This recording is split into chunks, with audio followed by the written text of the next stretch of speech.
E aí, pessoal, tudo bem? Professor Ricardo aqui de novo, de língua portuguesa. Vamos fazer uma aulinha aí para os nonos anos, ok? Sobre o uso devido da fala e escrita.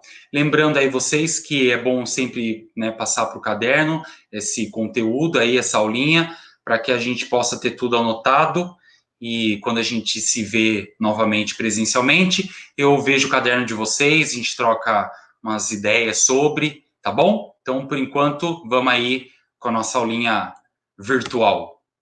Então, linguagem, comunicação e interação. O que são essas três palavras? O que significa na nossa língua, né, na nossa gramática, a linguagem, a comunicação e a interação. Então, a comunicação ocorre quando interagimos, que é o que a gente está fazendo agora, na verdade, né? Com outras pessoas utilizando o quê? A linguagem, tá? Essa é a definição de comunicação. A linguagem é um processo comunicativo pelo qual as pessoas interagem entre si. Então, qual é a linguagem que a gente vai usar na nossa comunicação? A gente pode usar várias linguagens, né? Pode ser linguagem verbal, que é a linguagem falada, pode ser a linguagem não verbal, que é a linguagem através de imagens, figuras, placas, né? Pode ser a linguagem por sinais. Então, linguagem há vários tipos, né? Aí, a partir dessa linguagem, a gente consegue fazer o quê? Uma comunicação. Com quem? Com os interlocutores. Quem são os interlocutores? São as pessoas que participam do processo de interação por meio da nossa linguagem, tá?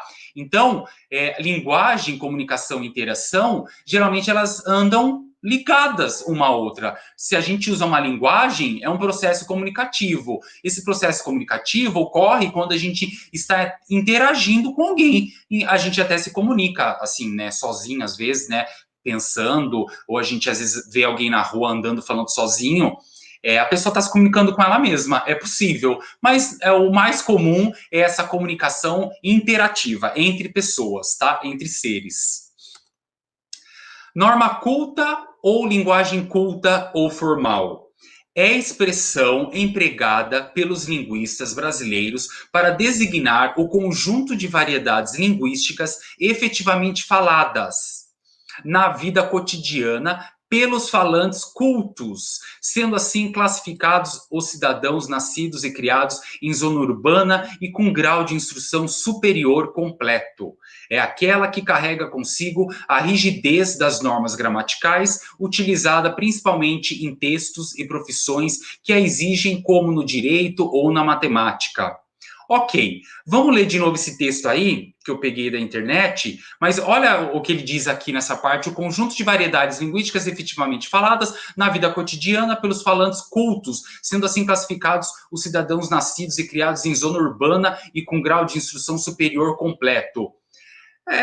Pode até ser uma definição, né, de uma norma culta, mas não necessariamente. Uma pessoa que more num lugar mais simples, ou até mesmo na roça, na zona rural, se ela estudar, não tem por que ela não também falar com as palavras corretamente, usar palavras cultas. Isso não vai definir aonde você mora, não define se você fala bem ou fala mal. Você pode ter maiores dificuldades ou conviver com pessoas que não falem da maneira correta. Mas se você frequentar a escola, se você fizer a sua parte na sua vida social, na sua vida escolar, não tem por que você falar errado, não tem por que você não falar de maneira culta, de maneira formal. Claro que você não precisa usar essa maneira culta, essa maneira formal no seu dia a dia, quando você está brincando com os colegas na rua, ou em casa, quando você vai pedir um favor para a mãe, para o pai, para o vô, para a avó. A gente não precisa ficar usando essa maneira certinha de falar o tempo todo. Quando a gente não está no nosso ambiente de trabalho, quando a gente não está na nossa sala de aula.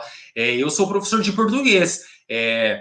quando eu estou no meu ciclo de amigos, quando eu estou num bar, num restaurante, e eu estou descontraído, eu não preciso ficar lá falando, embora eu seja professor de português, eu não preciso ficar o tempo todo falando corretamente, conjugando. Claro que é uma coisa que vem naturalmente por eu ser professor, né? Mas não é uma coisa que eu fique me policiando, que eu fique me cobrando, né? Eu falo frases às vezes desconexas, às vezes não jogo um plural lá, falo gírias e tudo bem. Não vou fazer isso quando estiver dando a minha aula, né, lá na frente, né, para os meus alunos. Afinal de contas, eu sou professor, tenho que dar o exemplo, falar corretamente. Não vou falar assim, né, com o meu diretor, com a minha coordenadora. Então, aí a gente sabe quando usar essa norma culta. Então, a gente tem que entender isso.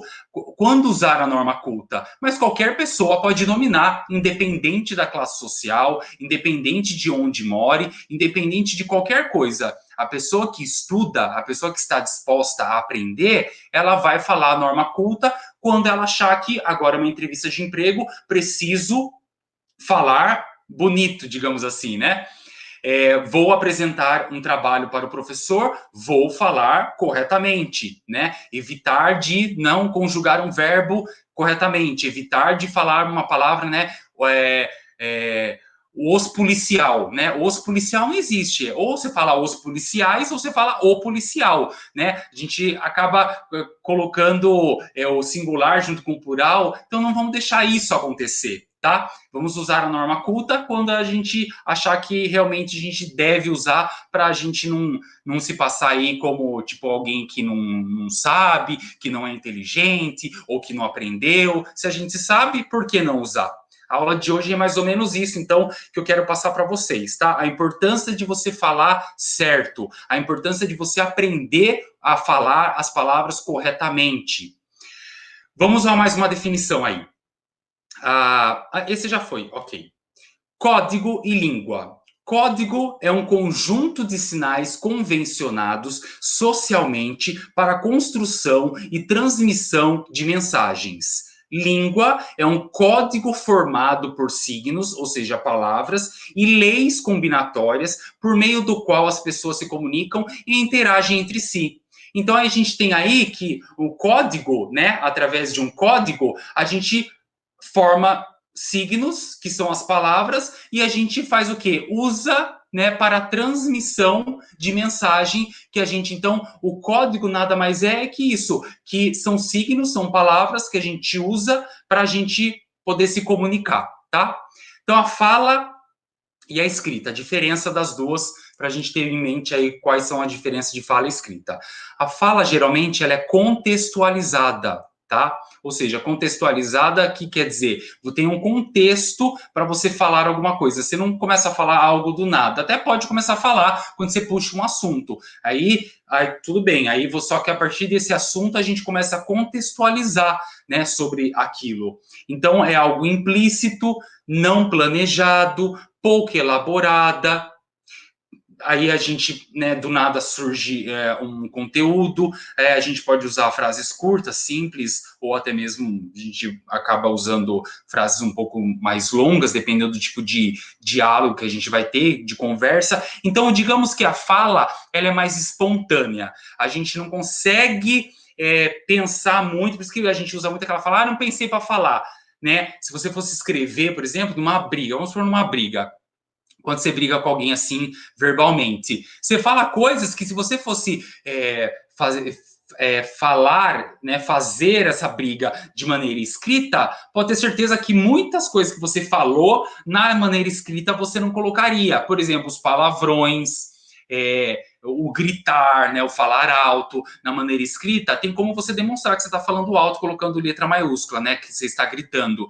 Mas quantas pessoas usam isso, né? Colocar letra maiúscula para mostrar que aquilo é um grito e tal. Geralmente a gente vê isso em livros, né? Em fábula, né? Do Chapeuzinho Vermelho lá, que a gente vê quando a Chapeuzinho grita, é o lobo mau, aí você vê que o lobo mau tá bem grande, para dizer que ela tá gritando. Então tem maneiras de você fazer isso sim na forma escrita, Mas na fala é muito mais fácil a gente soltar, né, coisas que de repente a gente não gostaria de falar ou de expressar, que na maneira escrita a gente consegue o quê? A gente consegue elaborar, planejar, para que não saia, né, tão fora assim do que é nos pedido naquele momento.